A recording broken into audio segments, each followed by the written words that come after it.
avant d'arriver en région parisienne, étais-tu au fait de ce que la communauté noire vit comme discrimination en France, ou bien tu l'as découvert en arrivant ici? Alors j'étais au courant de certaines choses, il y a quelques informations que j'avais réussi à avoir, dans le sens où j'avais des amis noirs déjà à Grenoble, mais en faisant le reportage et en donnant la parole à des personnes sur des faits historiques et peut-être un peu plus lointains, pas forcément ce qu'on vit aujourd'hui, et encore on le vit puisque on a dit tout à l'heure que le colonialisme a laissé des traces encore aujourd'hui, mais en faisant ce reportage, j'ai pris en conscience toute la douleur en fait.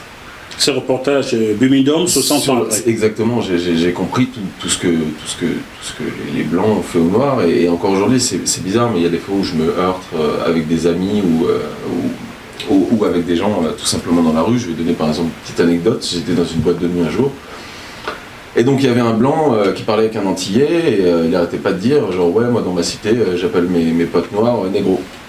Et je regarde l'Antillais et je lui fais...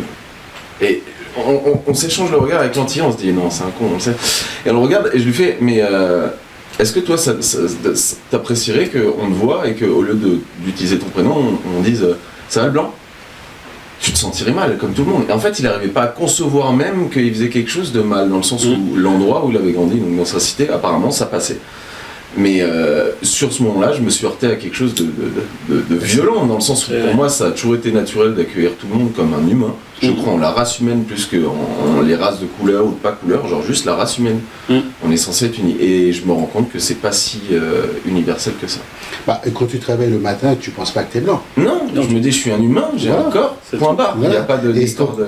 Et on n'a pas besoin de cette injonction de penser qu'on est noir, qu'on est blanc. On est juste des humains et point barre. Et je pense que notre amitié qu'on a tous les deux, et quand je le regarde, je pense pas qu'il est blanc. Ben non. Moi je le vois en tant que Jéricho, genre je le vois pas en tant que... Oui, c'est Jéricho. Voilà. C'est Jéricho. Voilà, et en fait, je pense que cette chose-là, je pense qu'il y en a qui n'ont pas fait encore ce chemin-là. En fait. Bon, ben, ce que tu vas faire, je vais te confier une mission, mon cher Alban.